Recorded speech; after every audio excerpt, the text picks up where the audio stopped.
HSC মনোবিজ্ঞান দ্বিতীয় পত্রের বোর্ড পরীক্ষার জন্য ৮টি নিশ্চিত সৃজনশীল প্রশ্ন সিকিউ উদ্দীপক সহ নিচে দেওয়া হলো। এই প্রশ্নগুলো পড়লে তোমরা পরীক্ষায় যে কোনো ৫টি প্রশ্নের উত্তর খুব সহজেই দিতে পারবে। Welcome to psychology expert with twin sir. প্রিয় শিক্ষার্থীরা, আমরা শুরু করি প্রথম অধ্যায় দিয়ে। তাহলে প্রথম অধ্যায় কি আছে? বুদ্ধি বা ইন্টেলিজেন্স। এই অধ্যায় থেকে ২টি সৃজনশীল প্রশ্ন সিকিউ আসতে পারে। প্রশ্ন ১, তত্ত্বীয়। টপিক হচ্ছে বুদ্ধির উপাদান তত্ত্ব, বিশেষ করে স্পিয়ারম্যানের দ্বিউপাদান তত্ত্ব বা সাধারণ উপাদান জি ফ্যাক্টর এবং বিশেষ উপাদান হচ্ছে এস ফ্যাক্টর, এবং থার্স্টনের বহুমুখী উপাদান তত্ত্ব। উদ্দীপকে দুই বন্ধুর ভিন্ন ভিন্ন ক্ষেত্রে দক্ষতা দেখিয়ে এই তত্ত্ব দুটি তুলনা করতে বলা হতে পারে। তোমাদের কোশ্চেন যে টাইপের হতে পারে, এই যে এই টপিক থেকে যদি কোশ্চেন আসে এই টাইপের হওয়ার সম্ভাবনা খুবই বেশি। ওকে, প্রশ্ন ২, গাণিতিক। একটা হচ্ছে তত্ত্বীয় থিওরিটিক্যাল, আর হচ্ছে গাণিতিক। আচ্ছা, টপিক কি? বুদ্ধাঙ্ক বা আইকিউ, পরিমাপ ও স্ট্যানফোর্ড বিনে বুদ্ধি পরীক্ষা। ওকে, বুদ্ধাঙ্ক পরিমাপ করতে হবে, আর হচ্ছে কি স্ট্যানফোর্ড বিনে বুদ্ধি পরীক্ষা। এই যে আমাদের যে বুদ্ধি পরীক্ষাগুলো আছে, স্ট্যানফোর্ড বিনে বুদ্ধি পরীক্ষা বা ওয়েস্টারের বুদ্ধি পরীক্ষা, বিভিন্ন কিছু আছে, কিন্তু এর মধ্যে থেকে স্ট্যানফোর্ড বিনে বুদ্ধি পরীক্ষা এটা। অন্যান্য বুদ্ধি পরীক্ষা তোমরা পড়ে রাখতে পারো, নলেজ একটু রেখে দিও। স্ট্যানফোর্ড বিনে বুদ্ধি পরীক্ষাটা একটু ভালোভাবে নজর দিও এটার দিকে। হ্যাঁ, উদ্দীপকে কোনো শিশুর প্রকৃত বয়স বাছিয়ে, হ্যাঁ, ক্রোনোলজিক্যাল এজ এবং মানসিক বয়স বা মেন্টাল এজ দেওয়া থাকবে, এবং সূত্র ব্যবহার করে আইকিউ নির্ণয় করতে বলা হতে পারে। নর্মাল তোমাদের যে বুদ্ধি চ্যাপ্টারে থেকে কিভাবে আইকিউ বের করতে হয়, এই যে খুব সহজ একটা সূত্র আছে, ওই সূত্র থেকেই তোমরা এটা বের করতে পারবা। ওকে, নাম্বার ২, দ্বিতীয় অধ্যায়, ব্যক্তিত্ব বা পার্সোনালিটি। এই অধ্যায় থেকে একটি সৃজনশীল প্রশ্ন সিকিউ আসতে পারে। টপিক ১, কার্ল ইয়ং এর ব্যক্তিত্বের প্রকারভেদ, অর্থাৎ অন্তর্মুখী বা ইন্ট্রোভার্ট এবং বহির্মুখী বা এক্সট্রোভার্ট পার্সোনালিটি বা ব্যক্তিত্ব। ওকে, উদ্দীপকে শান্ত বা একা থাকা স্বভাবের এবং মিশুক বা আড্ডাবাজ স্বভাবের দুজন ব্যক্তির আচরণ তুলনা করতে দেওয়া হতে পারে। ওকে, এই টাইপের সিকিউ বা উদ্দীপক, সিকিউর মধ্যে উদ্দীপক থাকতে পারে। ওকে, টপিক ২, ব্যক্তিত্ব পরিমাপের পদ্ধতি, বিশেষ করে সাক্ষাৎকার পদ্ধতি বা ইন্টারভিউ মেথড, অথবা প্রক্ষেপণমূলক অপেক্ষা বা রোরসাক কালিসাক সাপ অপেক্ষা, দাগ অপেক্ষা। ঠিক আছে, যে রোরসাক ইঙ্ক ব্লট টেস্ট। প্রিয় শিক্ষার্থীরা, এই যে রোরসাক কালিসাপ অপেক্ষার কিন্তু ক্লাস আমি আমার চ্যানেলে আমি নিয়েছি আগে। তোমরা যারা ক্লাসটা দেখো নাই, তারা আমার চ্যানেলে ঢুকে প্লে লিস্ট থেকে তোমরা দেখে নিও। ওকে, নাম্বার ৩, তৃতীয় অধ্যায় থেকে কিভাবে কোশ্চেন আসতে পারে? মনোভাব বা অ্যাটিচিউড। এই অধ্যায় থেকে একটি সৃজনশীল প্রশ্ন বা সিকিউ আসতে পারে। টপিক ১, মনোভাবের উপাদান সমূহ। মনোভাবের ৩টি মূল উপাদান: জ্ঞানীয়, কগনিটিভ, আবেগীয় বা এফেক্টিভ, এবং আচরণগত বা বিহেভিয়ারাল উপাদান। উদ্দীপকের কোন চরিত্রের সমাজ সচেতনমূলক কাজের মাধ্যমে এই উপাদানগুলো চিহ্নিত করতে বলা হতে পারে।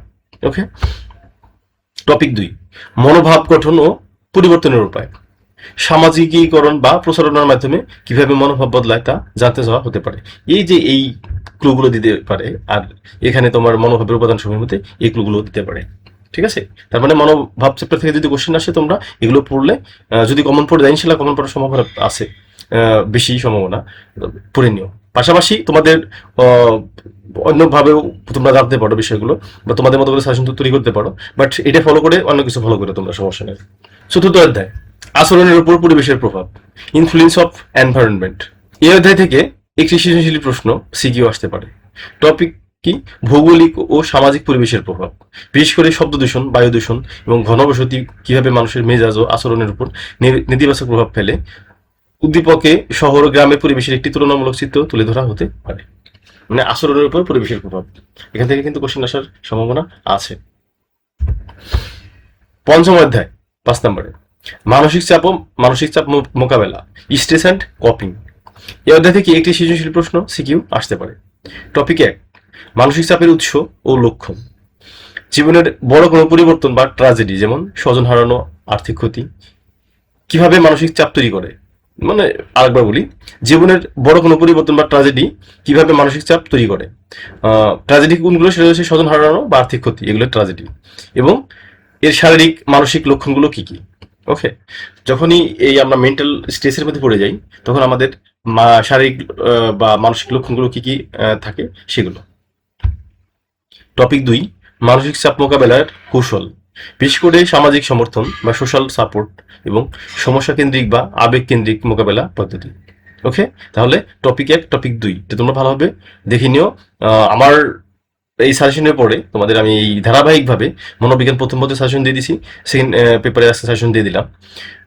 যে সাজেশনগুলো দিছি এই সাজেশনগুলো থেকে সৃজনশীল প্রশ্ন, সিকিউ, উদ্দীপক সহ 4টি কোশ্চেন থাকবে, পাশাপাশি এমসিকিউ আমি দিয়ে দেবো প্রত্যেকটা বই থেকে। ঠিক আছে, 8টা কোশ্চেন ফার্স্ট পেপারে, 8টা কোশ্চেন সেকেন্ড পেপারে, সবগুলোরই কোশ্চেন এবং উত্তর সহ আমি আমার প্রত্যেকটা ক্লাস আমি দেওয়ার চেষ্টা করবো ইনশাল্লাহ। তোমরা সবাই সাথে থেকো, আর যারা চ্যানেল সাবস্ক্রাইব করো নাই চ্যানেলটা সাবস্ক্রাইব করে নিও এবং বেল বাটনটা অন করে রেখো, যেন নেক্সট ক্লাস দেওয়া মাত্র তোমরা দেখতে পারো। ওকে, 6ষ্ঠ অধ্যায় মূল্যবোধ বা ভ্যালুস। এই অধ্যায় থেকে একটি সৃজনশীল প্রশ্ন বা সিকিউ আসতে পারে। টপিক: স্পেন্সার এবং আলপোর্ট ভার্নন এর মূল্যবোধের শ্রেণীবিভাগ। মানুষের 6টি মূল্যবোধ: তাত্ত্বিক, অর্থনৈতিক, নান্দনিক, সামাজিক, রাজনৈতিক এবং ধর্মীয় মূল্যবোধ। উদ্দীপকে একজন সৎ বা সমাজসেবী এবং একজন অতি ব্যবসায়ী চরিত্রের মাধ্যমে এই মূল্যবোধের তুলনা আসতে পারে। ঠিক আছে, প্রিয় শিক্ষার্থীরা, তোমরা 6টা যে আছে মূল্যবোধ আছে, 6টা তোমরা ভালোভাবে পড়বে। এই 6টা মূল্যবোধের থেকে যে উদ্দীপকে যে ক্লু যদি থাকে বুঝে নিবে যে এই থেকে মূল্যবোধ থেকে আমাকে কোশ্চেনটা করছে, মানে মূল্যবোধের যে ভাগগুলো আছে, হতে পারে তাত্ত্বিক, হতে পারে অর্থনৈতিক, হতে পারে নান্দনিক, হতে পারে সামাজিক, হতে পারে রাজনৈতিক, হতে পারে ধর্মীয় বা রিলিজিয়ান। ওকে, এর মধ্যে থেকে তোমরা উদ্দীপক দেখলেই বুঝতে পারবে যে আসলে কোন ভাগের মধ্যে পড়ছে। 7ম অধ্যায় মনোবিজ্ঞানের গবেষণার পদ্ধতি সমূহ বা রিসার্চ মেথড।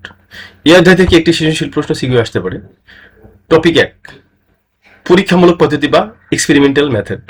এই পদ্ধতির বৈশিষ্ট্য এবং এর বিভিন্ন চল বা ভ্যারিয়েবলস, যেমন অনির্ভরশীল চল, নির্ভরশীল চল এবং অন্তর্বর্তী চল, নিয়ন্ত্রণ, এইগুলো।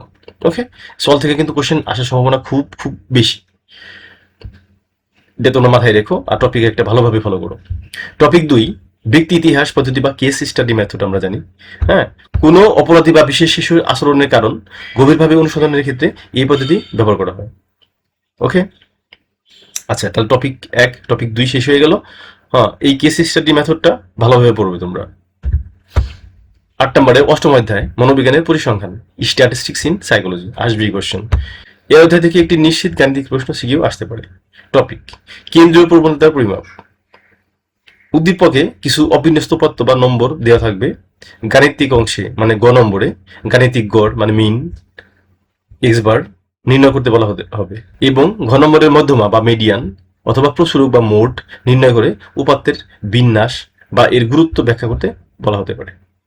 প্রিয় শিক্ষার্থীরা, এই যে 1 থেকে 8টি কোশ্চেন 8টা চ্যাপ্টার থেকে দিয়ে দেওয়া হয়েছে, এর মধ্যে থেকে তোমরা যদি ঠিকভাবে পড়ো ইনশাল্লাহ কমন পড়ে যাবে পরীক্ষায়, আশা করি। চেষ্টা করবো যে 100% যেন তোমরা লিখে আসতে পারো, 100% যেন কমন পড়ে, ইনশাল্লাহ কমন পড়বে 100% আশা করি। হ্যাঁ, আর তারপরেও তোমরা যে বললাম যে আমার চ্যানেল থেকে আগে যে ক্লাসগুলো আছে, প্রিভিয়াসে অনেকগুলো ক্লাস দেওয়া আছে, ঠিক আছে, এখান থেকে তোমাদের মন মতো তোমরা ক্লাসগুলো দেখে নিতে পারো। আর পাশাপাশি যে ধারাবাহিক ঠিক রাখার জন্য আমি কন্টিনিউ ক্লাস দিয়ে যাবো ইনশাল্লাহ। এই যে এইগুলো থেকে সাজেশন ভিত্তিক কোশ্চেন দেবো, কোশ্চেন এবং উত্তর দুইটাই সলিউশন করে দেবো ইনশাল্লাহ। তোমরা সবাই সাথে থাকো, নেক্সট ক্লাসের জন্য অপেক্ষা থাকো। আর ক্লাস পাওয়ার জন্য অবশ্যই কিন্তু বেল বাটনটা অন করে রাখো চ্যানেল থেকে। ওকে, এখন আসি পরীক্ষার কৌশলে, এক্সাম স্ট্র্যাটেজি। কিভাবে এক্সাম স্ট্র্যাটেজি অ্যাপ্লাই করবা? পরীক্ষায় ভালো নম্বর প্লাস নিশ্চিত করতে তোমরা প্রথম অধ্যায় বুদ্ধি চ্যাপ্টার থেকে গাণিতিক প্রশ্ন আইকিউ, এখান থেকে কিন্তু তোমরা পারবা, ওই যে সূত্র আছে বুদ্ধাঙ্ক কিভাবে বের করতে হয়, আইকিউ ফুললি নাম্বার দিয়ে দেবে পারলে পারে। ওকে, এবং 8ম অধ্যায়ের যে গাণিতিক প্রশ্ন পরিসংখ্যান অবশ্যই উত্তর করবে। এই উত্তর করার পরে তারপরে তোমরা অন্যান্য চ্যাপ্টার থেকে অন্যান্য কোশ্চেনগুলো উত্তর করবে। এই দুটি থেকে 20 নম্বর নিশ্চিত করার পর বাকি 3টি প্রশ্নের জন্য দ্বিতীয়, তৃতীয় এবং 5ম অধ্যায় ভালোভাবে রিভিশন দিলেই তোমাদের প্রস্তুতি 100% সম্পন্ন হবে বলে আশা রাখি। ওকে, প্রিয় শিক্ষার্থীরা, মোটামুটি বুঝতে পারছো যে পরীক্ষার কৌশলটা আমি দিয়ে দিয়েছি অলরেডি, কিভাবে তোমাদের পড়বা, তোমরা কিভাবে আনসার করবা। ওকে, থ্যাংকস ফর ওয়াচিং। আজকের মতো এখানে শেষ করছি, নেক্সট ক্লাসে আবার দেখা হচ্ছে। প্রিপেয়ার থেকো, ইউটিউব নোটিফিকেশনের দিকে তোমরা চোখ রেখো। ওকে।